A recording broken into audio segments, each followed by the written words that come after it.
অনেকেই প্রশ্ন করেন, হুজুর এবার ক্ষমতায় কে আসতেছে, কারা আসবে? এখন এবার ক্ষমতায় আসবে কে যদি আপনারা প্রশ্ন করেন, জানতে চাই তো অনেকে, আমি একটা উত্তর দেব। অনেকে হয় খুশি হবেন, অনেকেই অখুশিও হবেন। আমার উত্তরটা হলো, এবার ক্ষমতা যারা চায় তারা ক্ষমতা পাবে না। এবার ক্ষমতা যারা চায় তারা ক্ষমতা পাবে না।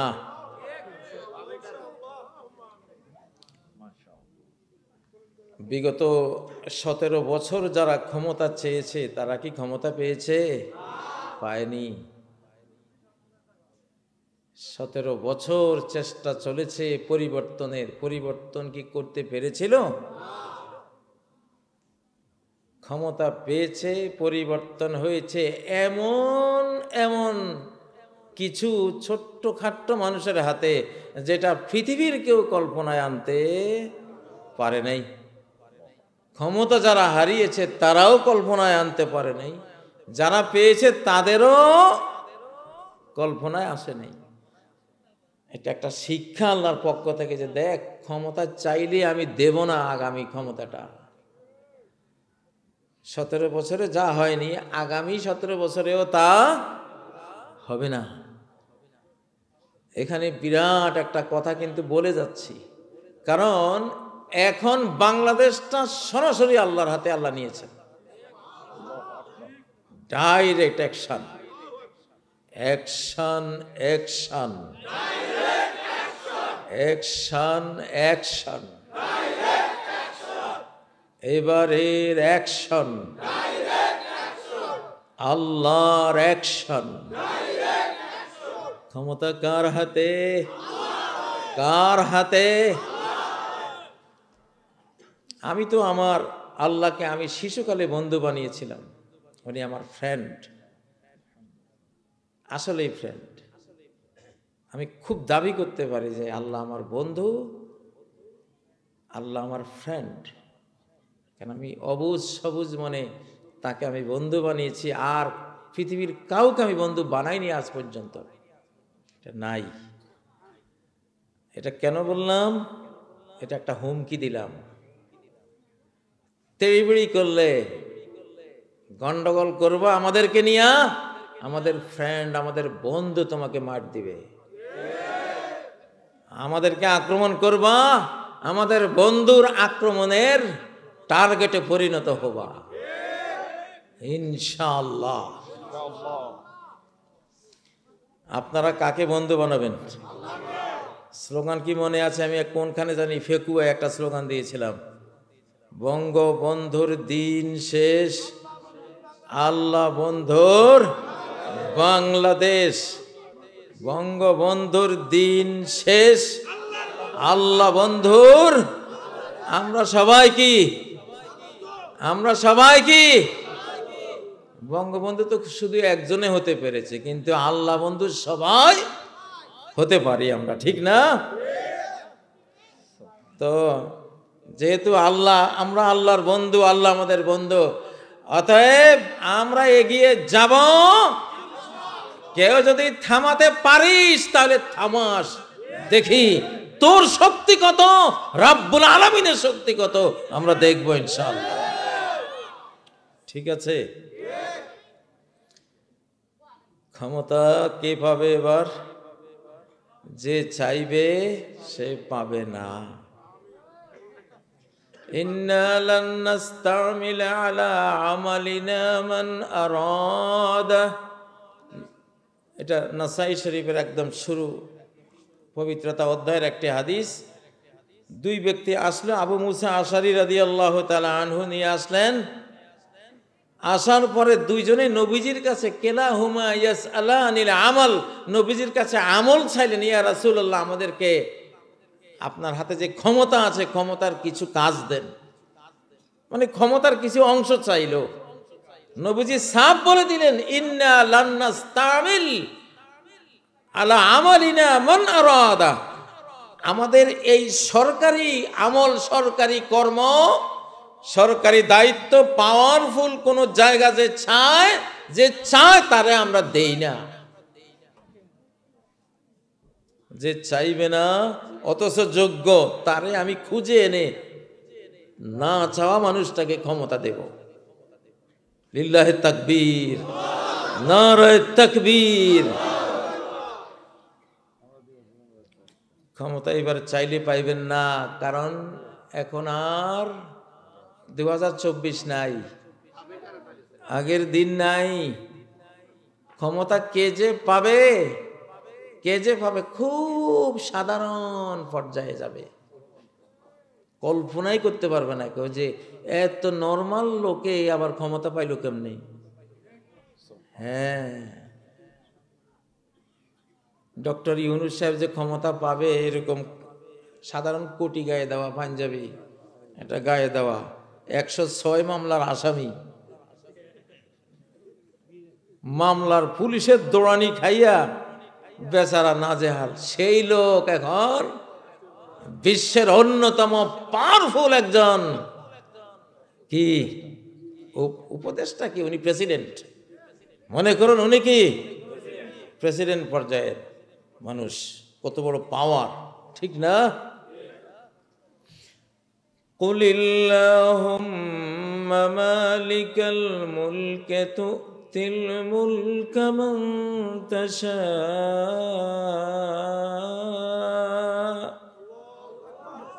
বলো হে আল্লাহ এই সাম্রাজ্যের মালিক তো তুমি, তোমার সাম্রাজ্য যাকে তুমি চাও তাকে তুমি দাও।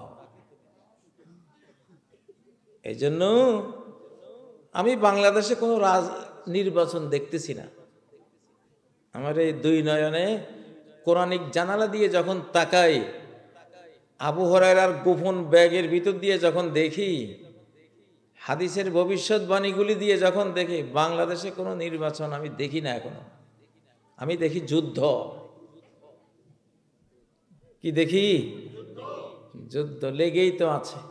24 ঘন্টা বাংলাদেশ বিরোধী মিথ্যাচার, প্রোপাগান্ডা, বানোয়াট, সারা ওয়ার্ল্ডে ফার্স্ট ক্লাস ফার্স্ট হয়েছে ওরা বাংলাদেশ বিরোধী মিথ্যা প্রোপাগান্ডায়। এটা যুদ্ধ না। এই যুগে অস্ত্র যুদ্ধের চেয়ে টেলিভিশনের যুদ্ধ বড়, ফেসবুকের যুদ্ধ বড়, ইউটিউবের যুদ্ধ বড়, ইলেকট্রনিক মিডিয়া, পেপার পত্রিকা, মানে মিডিয়ার যুদ্ধটা অস্ত্র যুদ্ধের চেয়ে বড় এই যুগে।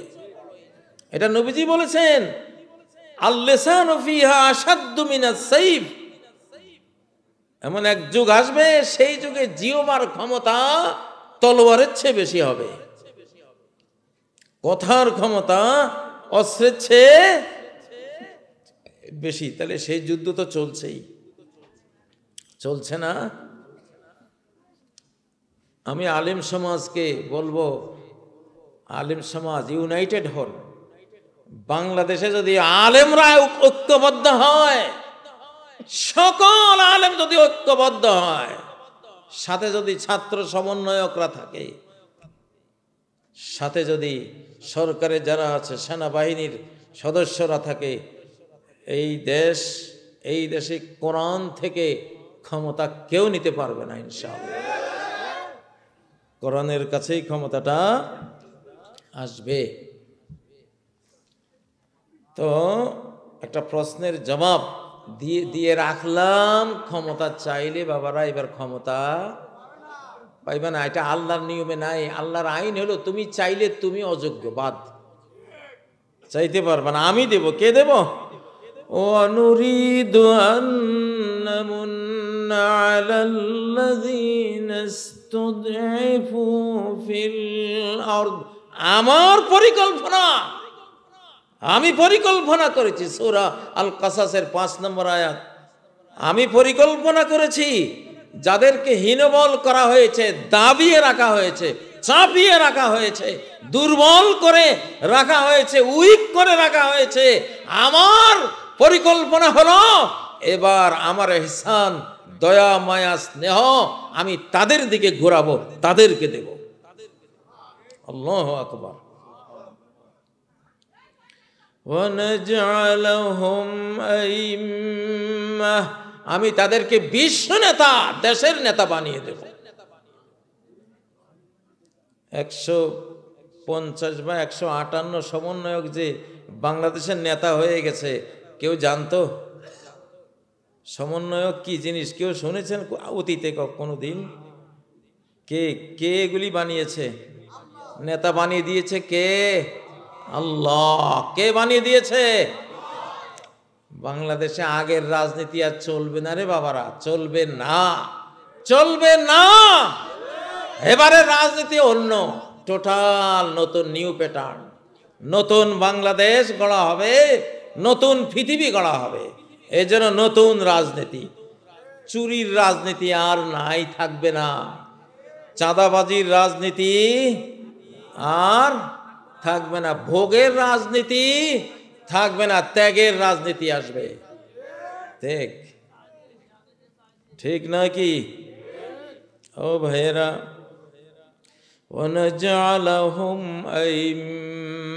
যেহেতু কেয়ামত খুব ঘনিয়ে এসেছে, তো কেয়ামতের আগে 50টা বছর তো খাঁটি ইসলাম দিয়ে গোটা বিশ্ব শাসন করা হবে। কয় বছর? 50 বছরের মতো সারা পৃথিবীর 7 মহাদেশ শাসন করা হবে। কি দিয়া? কোরআন দিয়া। সেই সময় তো আর বেশি বাকি নেই। সেজন্য আগের ওইসব পচা রাজনীতি যদি এখনো চলে, তাহলে কবে আসবে ওই সময়? এখন তো টাইম নাই, ঘড়িতে টাইম নাই। এই জন্য 2025-এ যদি ক্ষমতা আসে, সেটা নির্বাচন হবে না, নির্ধারণ হবে। নির্বাচন হবে না, কি হবে? নির্ধারণ হবে। কিছু বোঝা যায়নি নির্ধারণ মানে কি, কি হতে পারে? নির্ধারণ কে করবে? আল্লাহ করবে। আমাদের এই যুগটা হযরতে মূসার যুগের মতো। কার যুগের মতো? মূসা আলাইহিস সালাম গুটি কয়েক মানুষ নিয়ে লোহিত সাগর পার হচ্ছেন, অল্প কিছু মানুষ নিয়ে, তাই না? 300-350 মানুষ নিয়ে পালিয়ে যাচ্ছেন। আর পেছনে 10-12 লক্ষ আর্মি নিয়ে ধাওয়া করছে কে? ফেরাউন। 300-350 মানুষের লগে যুদ্ধ করতে গিয়ে 10-12 লক্ষ আর্মি মারা যাবে, কল্পনা করা যায়? কিন্তু মারা গেছে কিনা? এইবারের ক্ষমতাটা সেই টাইপের হবে। এইবারের ক্ষমতাটা ওই টাইপে আল্লাহ দেবে, ভাবতেও পারবে না কেউ যে ক্ষমতা কারে আল্লাহ দিল, কিভাবে দিল, কিভাবে পাইল। এর দলিল কোরআন থেকে দিচ্ছি, সূরা যুখরুফের 56 নম্বর আয়াত। ফাজআলনাহুম সালাফান ওয়া মাসালাল লিল আখিরিন। ফেরাউনকে আমি কি বানিয়েছি? সালাফ আর মাসাল। সালাফ মানে হলো শেষ জমানার ফেরাউন, শেষ জমানার ছোট বড় যত ফেরাউন, এই ফেরাউন গুলির পূর্ববর্তী অগ্রজ বাহিনী বানিয়েছি মূসা আলাইহিস সালামের যুগের ফেরাউনকে। মূসা আলাইহিস সালামের যুগের ফেরাউনের পতন মরণ যেভাবে হয়েছে, শেষ জমানার ফেরাউনের পতনও কিছুটা ওই টাইপের হবে, যে বিশাল শক্তি সামান্য শক্তির কাছে হেরে যাবে। বিশাল শক্তি সামান্য শক্তির কাছে হেরে যাবে। কেন হেরে যাবে? সামান্য শক্তির পিছনে কে?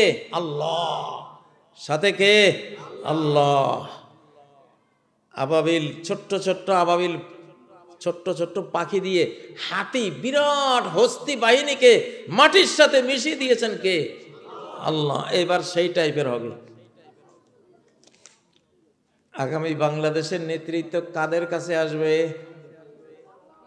খুব দুর্বল একটা শ্রেণীর কাছে, যেটা কেউ স্বপ্নেও দেখবে না, কল্পনাও করবে না।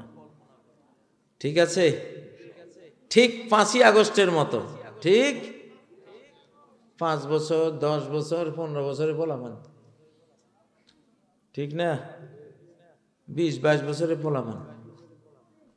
প্রতিপক্ষকে বিশাল পুলিশ বাহিনী, প্রতিপক্ষকে বিশাল র্যাব বাহিনী, বিশাল বিজিবি বাহিনী, বিরাট সেনাবাহিনী, বিশাল আমলা বাহিনী, বিশাল ভারত প্রতিপক্ষ, ঠিক না?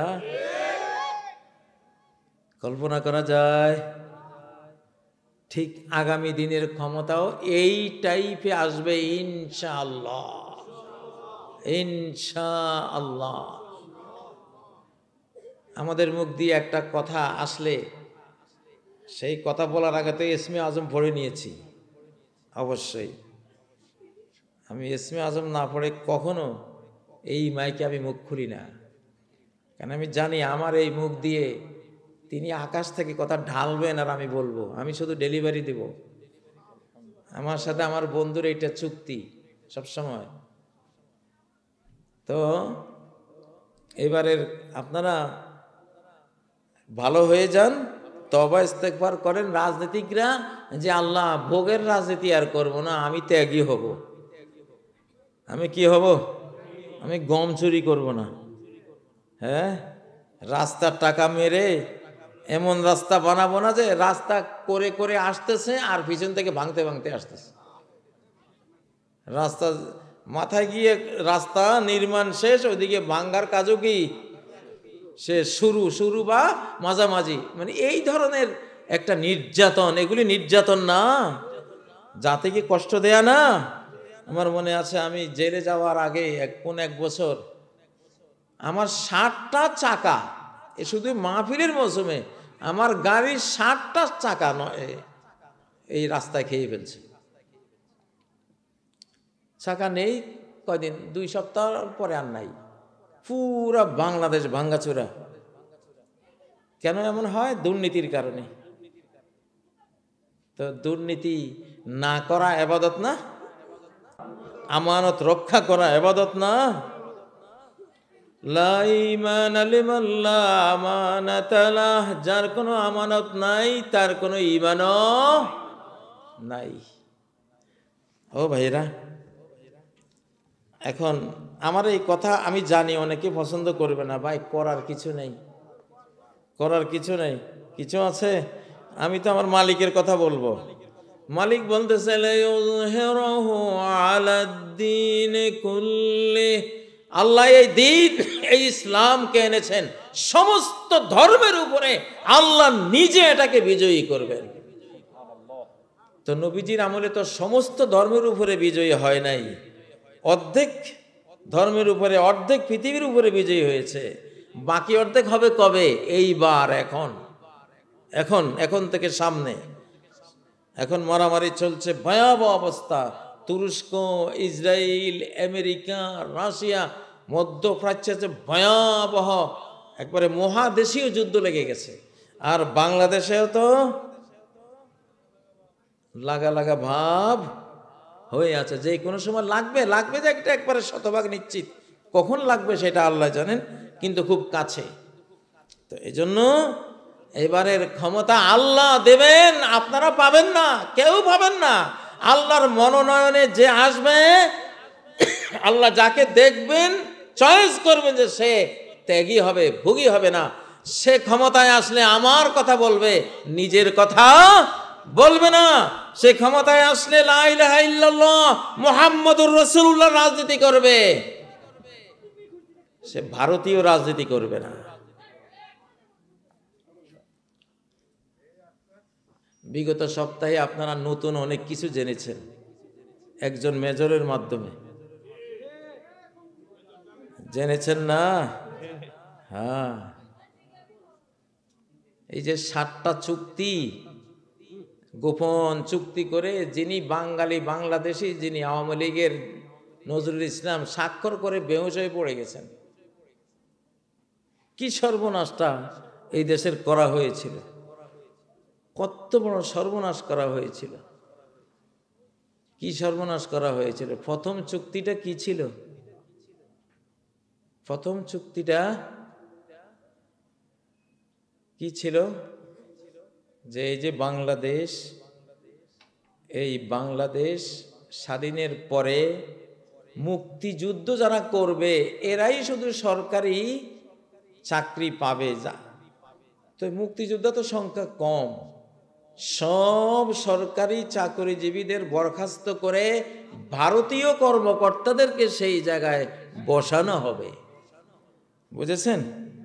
বাংলাদেশ চালাবে কে? ভারতীয় কর্মকর্তারা। প্রথম চুক্তি। আপনারা মানেন? এটা মেনে নেওয়া যায়? কারা কারা মানবেন না? অগ্নি ঝরা তাকবীর, অগ্নি ঝরা তাকবীর, আগ্নেয় তাকবীর, নারায়ে তাকবীর।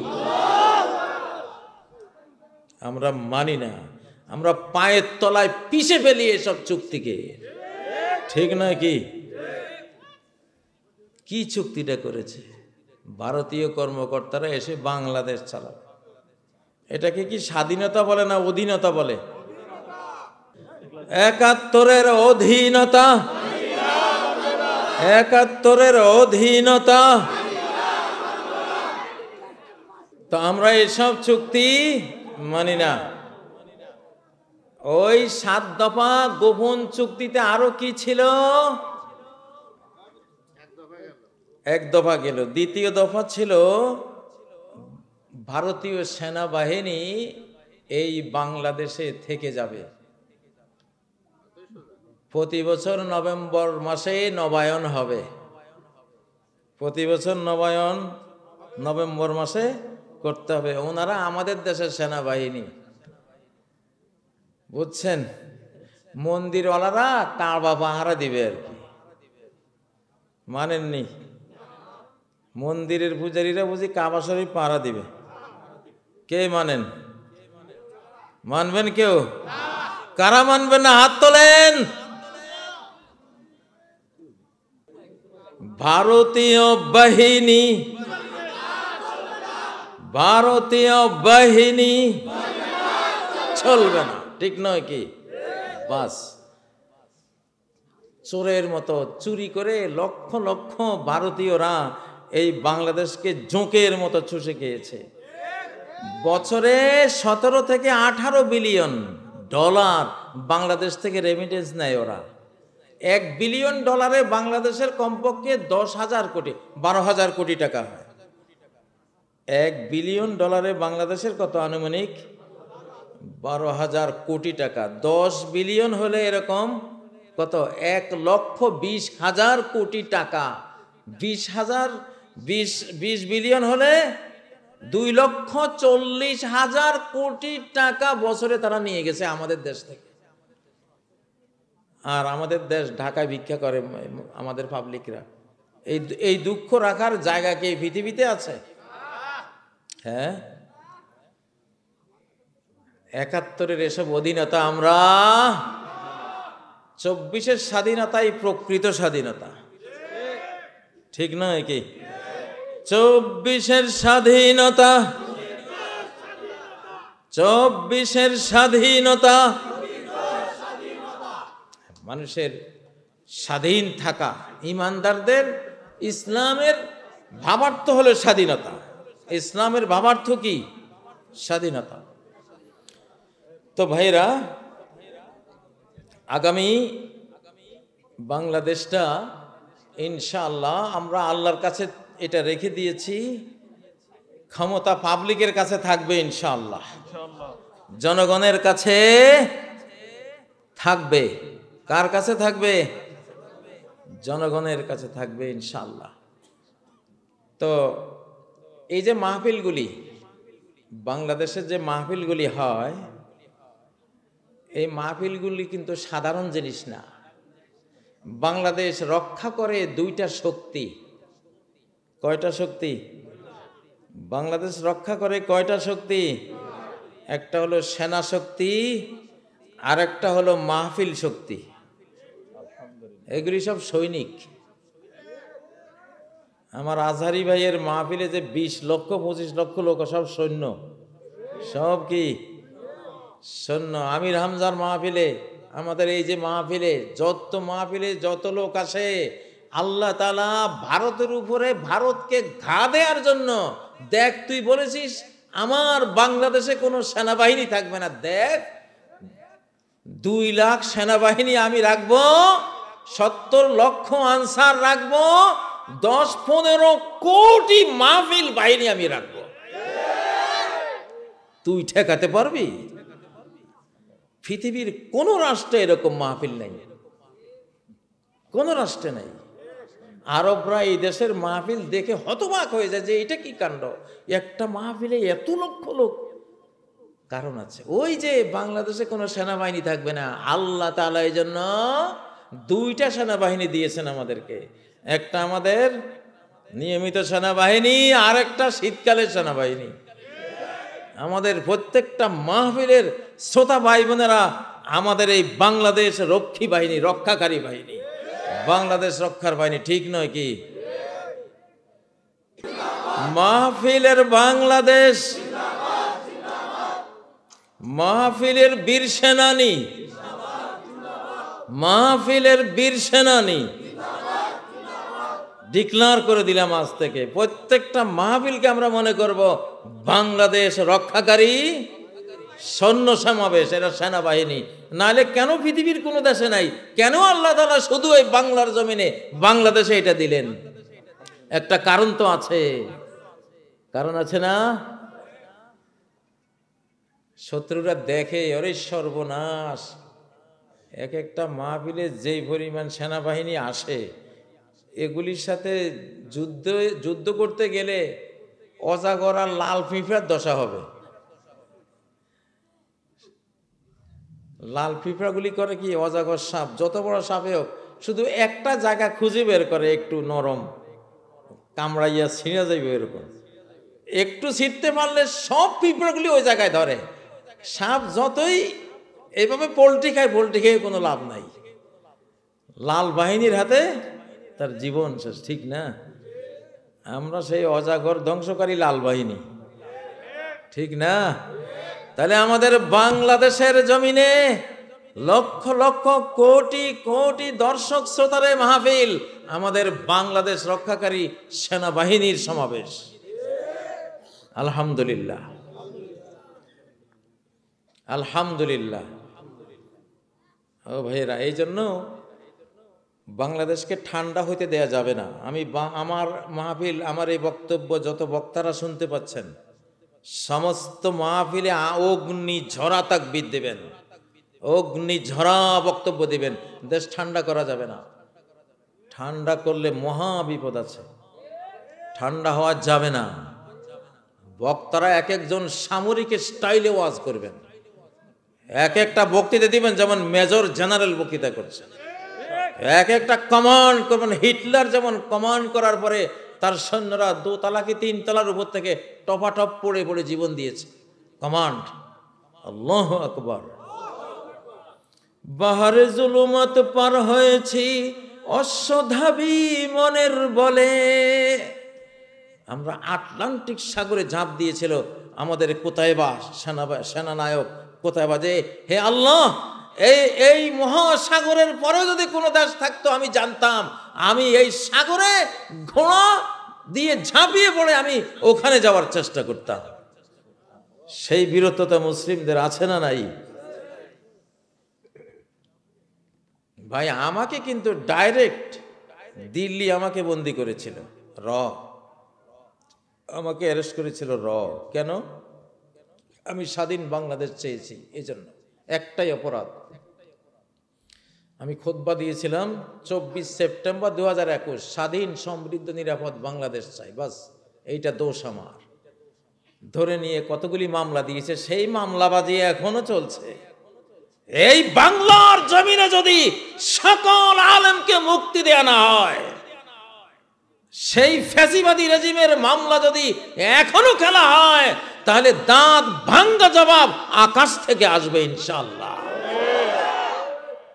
আমরা যে বন্ধুর জন্য আমরা জীবন বিলীন করে দেব, সেই বন্ধু এমন এক অ্যাকশনে যাবে, পৃথিবীর কোন শক্তি তোদেরকে বাঁচাতে পারবে না ইনশাআল্লাহ। ঠিক নয় কি? স্বাধীনতা চেয়েছিলাম, এই জন্যই মামলা, দিল্লি মামলা দিয়েছে। এই জন্য আমি আদালতে বলেছিলাম, দিল্লি যেহেতু আমাকে জেল ভোগ করিয়েছে, আমি ঢাকার দিল্লি একসাথে দখল করব ইনশাআল্লাহ। আমি আমার মালিকের কাছে চেয়েছি, যিনি দিল্লিরও মালিক ঢাকারও মালিক। তো ঢাকা তো আমি পেয়ে গেছি, এখন দিল্লির চিন্তা আমার মাথায়। আলহামদুলিল্লাহ। এটা মনে করেন না যে দিল্লি শুধু তাদের, দিল্লি আমাদেরও। ভারতের শাসকের নাম কি ছিল এক সময়? বাবর। বাবর, ভারত তো বাবরেরও ছিল, ঠিক নয় কি? হুমায়ুন, হুমায়ুন ভারতের শাসক না? আজকে তাকে স্মরণ করছি। হুমায়ুন, আকবর, এই বাংলাদেশ সহ পুরা আসমুদ্র হিমাচল ভারতের শাসক না? আকবর। শাহজাহান পুরো হিন্দুস্তানের শাসক না? মুসলিম শাসক না? আওরঙ্গজেব গোটা হিন্দুস্তানের শাসক না? কি বলেন? শেরশাহ সুরি গোটা হিন্দুস্তানের শাসক না? তো হিন্দুস্তান 750 বছর তো আমরা শাসন করেছি। আল্লাহ চাইলে আরেকবার শাসন করাতে পারেন না? কিন্তু আমরা বলে দিয়েছি, তোমরা বাংলাদেশ নিয়ে গন্ডগোল না করলে আমরা চুপ থাকবো। কিন্তু তোমরা যদি খালি আমাদেরকে 53 বছর আমাদেরকে তোমরা শোষণ করেছ, 53 বছর আমাদেরকে শোষণ করেছ। আমি জেলখানায় ছিলাম, পুলিশেরা ডরে কথা বলে না, বলে হুজুর প্রত্যেকটা পুলিশের পিছনে 1-2টা করে র লাগানো আছে, প্রত্যেকটা সেনা সদস্যের পিছনে 1জন 2জন 3জন করে রয়ের সদস্য লাগানো। কে কোথায় যায় একটু দাঁড়িয়ে রাখলে বলে যে সে জঙ্গি, সে মৌলবাদী, সে জামাত, সে শিবির, হাবিজাবি বলে তাকে ওএসডি করে দেয়, চাকরিচ্যুত করে দেয়। এইভাবে তো চলছিল, ঠিক না? তো তুমি 53 বছর আমার দেশটাকে শোষণ করেছো। আমারও তো একটা নিয়ত আছে, আগামী 53 বছর আমিও চেষ্টা করবো ইনশাআল্লাহ। তোমার টাকা আমি খাবো এবার ইনশাআল্লাহ, আমরা খাবো এবার। তোমরা কেবল এক পক্ষের খাওয়াতে হয় না, তোমরা এক পক্ষে খেয়ে যাবা সব সময়। এখন আমাদের খাওয়ার সময়। তোমার কাছে চাইবো না, মালিকের কাছে চেয়ে নিয়ে নেব ইনশাআল্লাহ, ঠিক না? ঠিক না? وانصرنا على القوم الكافرين। ও আল্লাহ, যত অবিশ্বাসী আছে, মুশরিক আছে, তোমাকে মানে না যারা আছে, তাদের উপর আমাদেরকে বিজয়ী করো। আল্লাহুম্মা আমিন, আল্লাহুম্মা আমিন। এখন সারা বাংলাদেশ প্রায় ঘুমে অচেতন। সে সময়ে আমরা মাহফিলে বসে আছি। মানুষ যখন ঘুমায়, ওই সময়ে যারা আল্লাহর জিকিরে থাকে তারা সবচেয়ে আল্লাহর কাছে ফজিলতপূর্ণ একটা আমলে থাকে। যখন কেউই আমলে নাই, তখন যদি আপনি আমলে থাকেন, সেটার মূল্য আলাদা, অনেক বড় মূল্য। আলহামদুলিল্লাহ, আলহামদুলিল্লাহ। আজকে আমি আমার বক্তব্যের শুরুতেই নারায়ে তাকবীর, আল্লাহু আকবার, এটা নিয়ে একটু কথা বলবো। নারায়ে তাকবীর, আল্লাহু আকবার,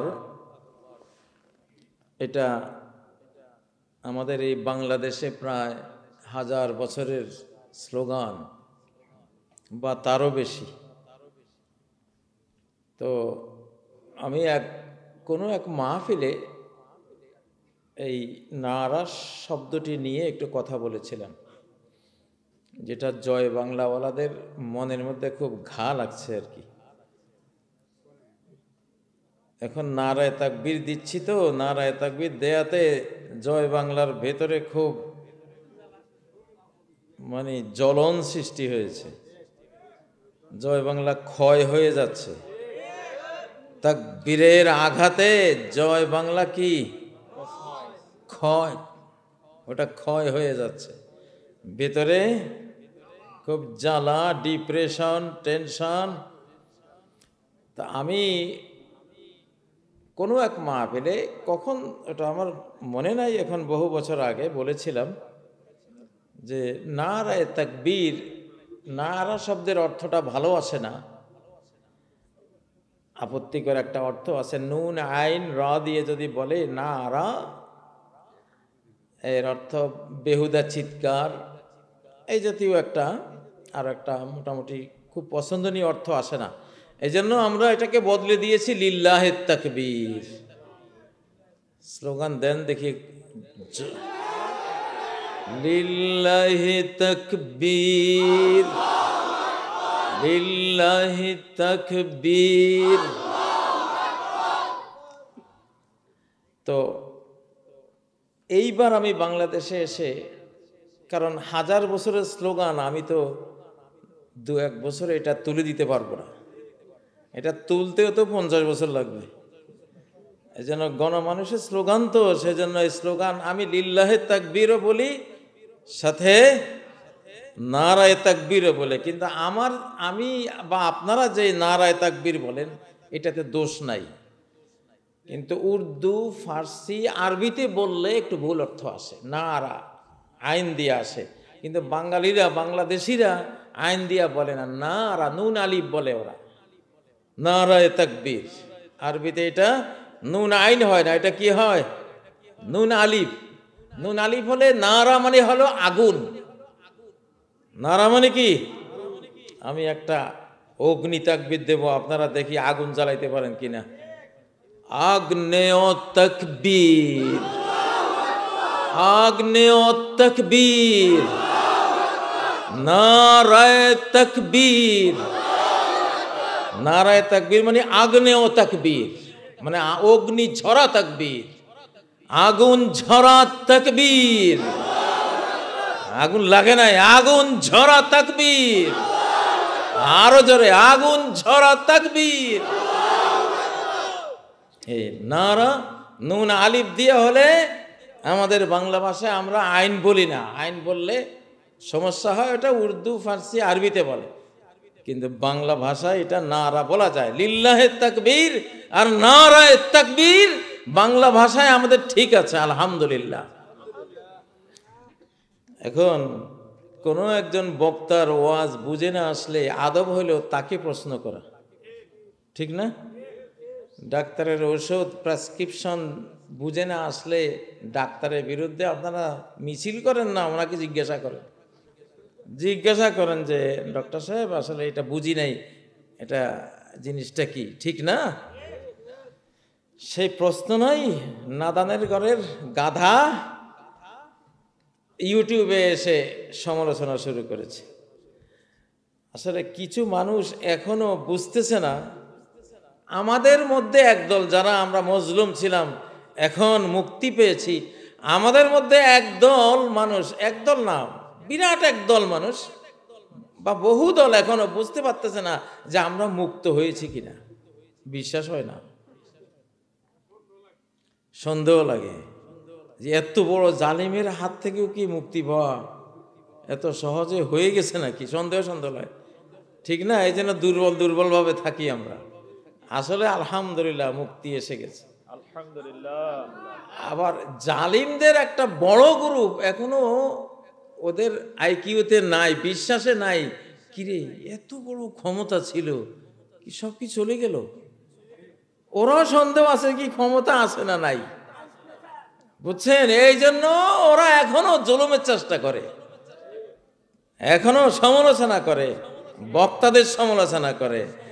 এগুলি গাধা না, এগুলি গাধা। আসলে গাধায় পানি পান করে কিন্তু পরিষ্কার পানি তার কপালে নাই, ঘোলা পানি, ঠিক না? হ্যাঁ, ঘোলাইয়া তারপরে সে পান করতে পারে। এটা একটা এক্সাম্পল আর কি গাধার ব্যাপারে। ভাইরা,